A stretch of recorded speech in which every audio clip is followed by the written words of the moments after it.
Hi Sagittarius! Welcome po sa ating channel. At ito ang inyong weekly Gabay Tarot reading for September 23 to 29, 2024. Please be reminded kung naka-resonate kayo, comment down. Kung hindi kayo naka-resonate, ibigay nyo po sa iba kasi channel reading po ito. This is for you Sagittarius ngayong September 23 to 29, 2024 for your career and money.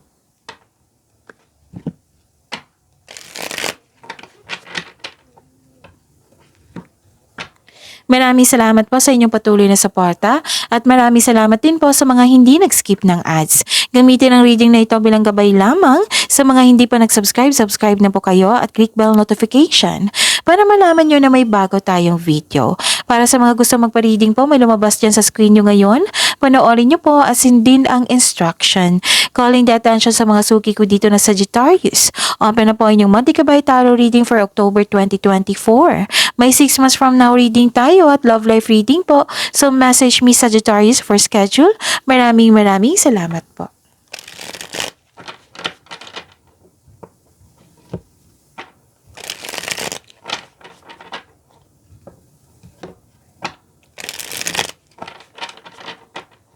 Para po ito sa inyo Sagittarius, sa inyong career and money ngayong September 23 to 29, 2024. Spirits Guide, mga ganap po, para kay Sagittarius sa career and money nila ngayong September 23 to 29, 2024. I need 2 cards po.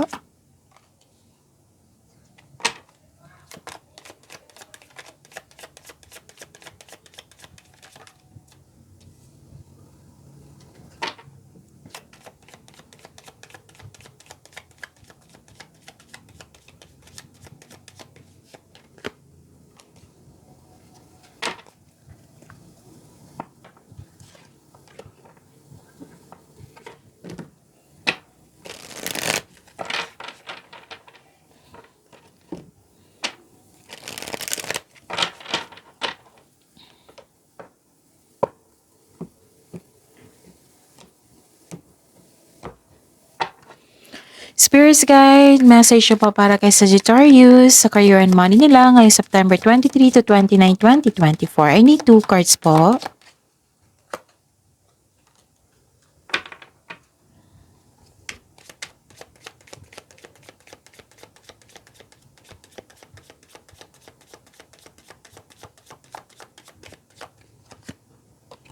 Okay.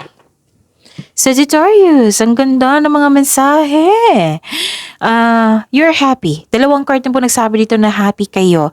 Kasi may ganap na success, may positive outcome, joy and happiness na nakikita ko dito, may good luck and good karma, things going your way, may positive opportunities, recognition, rewards, awards, fame, nakikita ko dito. So success, 2 card na po nagsabi dito na may success. Plus, may good news pa. Good news ito na change for the better po. And bibigyan mo ito ng movement. Pwedeng movement ito na literal na lilipat sa malayong lugar o movement na bibigyan mo ng action yung matagal mo ng plano, decision sa buhay, ideas, ganon. Diba? Ang ganda. So, accept nyo to. Kunin mo ito. Claim mo ito, Sagittarius, itong mga mensahe dito. So, public face. Follow your heart, become who you want to be, earn a reputation.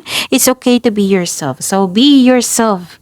Be confident and be yourself. And expression, open up your heart and connect with others. Express your creative self. So, magiging expressive ka dito. Kasi may nakita ko dito nag-uusap kayo ng isang grupo ng tao regarding sa change for the better, regarding sa inyong plano, regarding sa good news na receive nyo. So, express your creative self. Okay? Spirits Guides, ano po yung energy ni Sagittarius ngayong September 23 to 29, 2024 sa career and money nila? And the clarification of this card po.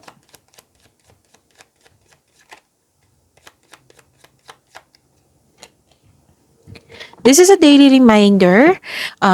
Kasi para hindi nyo makalimutan, para hindi kayo malito, maguluhan. At kailangan din ito malaman sa mga new subscriber natin. Panoorin nyo po yung last 4 days Gabay Tarot reading nyo po. Like for example, napanood nyo ito ngayong September 23, 2024. Panoorin nyo po yung 22, 21, 2019. Kung may nakita kayo or narinig kayo repeating message, kailangan nyo po iyan bigyan ng atensyon. Kung maaari po, bigyan nyo po ng solusyon at aksyon. What is your energy? Wow, ang ganda ng mga ng cards nyo ngayon. Sagittarius, long-term abundance, claim nyo na ito. Steady progress. Sa mga nag-invest dyan na mukhang nagkaroon ng mabagal na resulta, ngunit maging mapagpasensya po daw kayo ngayon, ito ay magbubunga ng masaganang resulta kung hayaan mo lang itong magbunga. Continue to take steady action on your goals while remaining patient and realistic about your expectations. So magbigay ng mahabang pasensya at pag-unawa.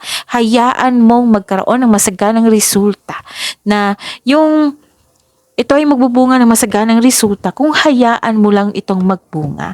Kung ikaw ay naghahanap ng trabaho o nag-iisip ng bagong karera, manatiling maasahin sa mabuti kasi may perfect time po dyan. Sabi po ng card dito, ang ganda.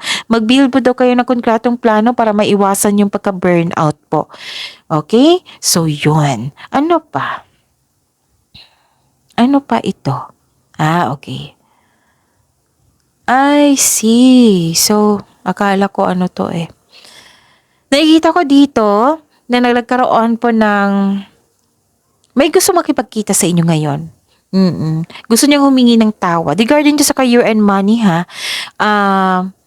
So, it might be mag-career change kayo kasi naiinip ka dito eh. Gusto mo ng changes, gusto mo ng expansion. Okay? So, there is something better for you kaya habaan niyo po ang pasensya niyo po. Okay? Spirit's Guide, possible blessings na ma-receive ni Sagittarius sa career and money nila for this week, September 23 to 29, 2024. And the clarification of this card po. Sagittarius. Okay.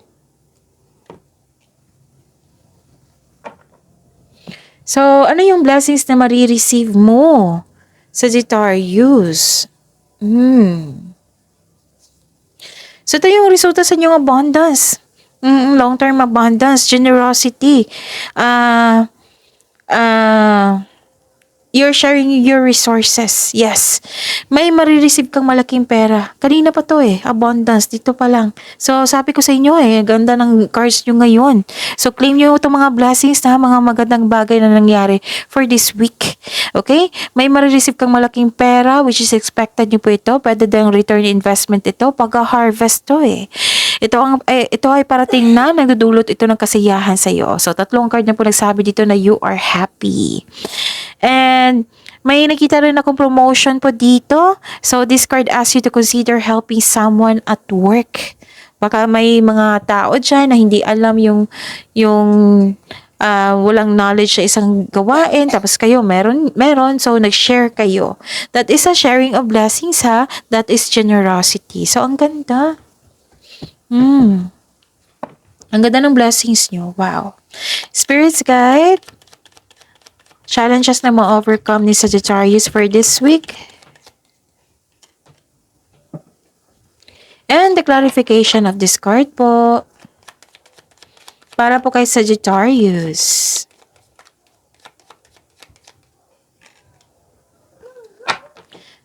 Maraming salamat po sa patuloy na tiwala at suporta sa ating channel. At maraming salamat din po sa mga hindi nag-skip ng ads.